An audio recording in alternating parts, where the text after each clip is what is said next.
Bonjour les élèves. Après avoir terminé la partie chimie atomique, on va commencer maintenant par une nouvelle partie intitulée la chimie organique.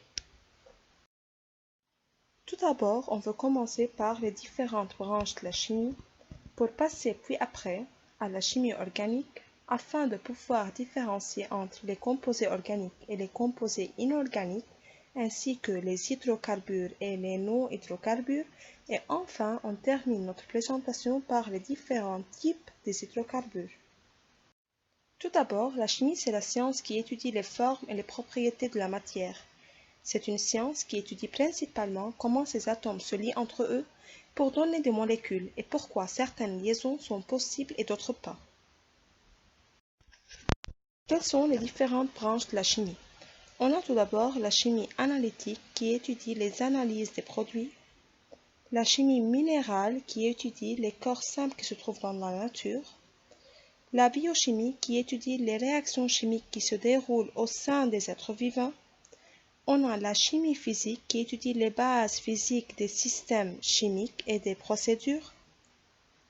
Et enfin, on a la chimie organique. La chimie organique, c'est quoi? La chimie organique est une branche de la chimie concernant la description et l'étude d'une grande classe de molécules à base de carbone. Autrement dit, tous les composés contenant l'atome carbone sont des composés organiques, à l'exception du monoxyde de carbone, CO, dioxyde de carbone, CO2, les carbonates, CO3, 2-, les cyanures, CN-. Passons maintenant à l'application. Classez ces composés dans le tableau suivant. Je vais vous donner 3 secondes pour pouvoir lire les formules des composés.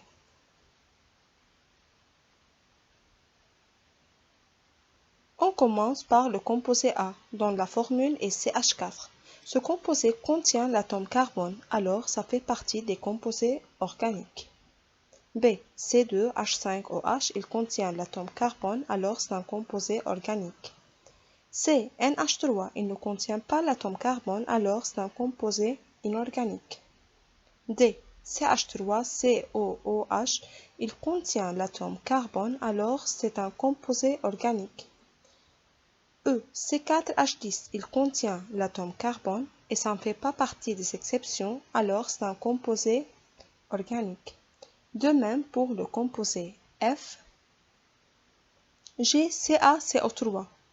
Ce composé contient l'atome carbone, mais ça fait partie des exceptions, car il contient l'ion CO3, 2-.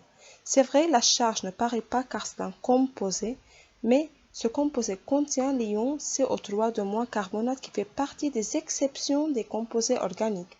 Alors, c'est un composé inorganique. Après avoir terminé les composés organiques, il faut passer aux hydrocarbures. Les hydrocarbures, ce sont des composés organiques, mais qui sont constitués uniquement, c'est-à-dire seulement, des atomes carbone et des atomes hydrogène. Passons maintenant à l'application numéro 2. On doit classer ces composés dans le tableau suivant. Je vais vous donner 3 secondes pour pouvoir lire les formules.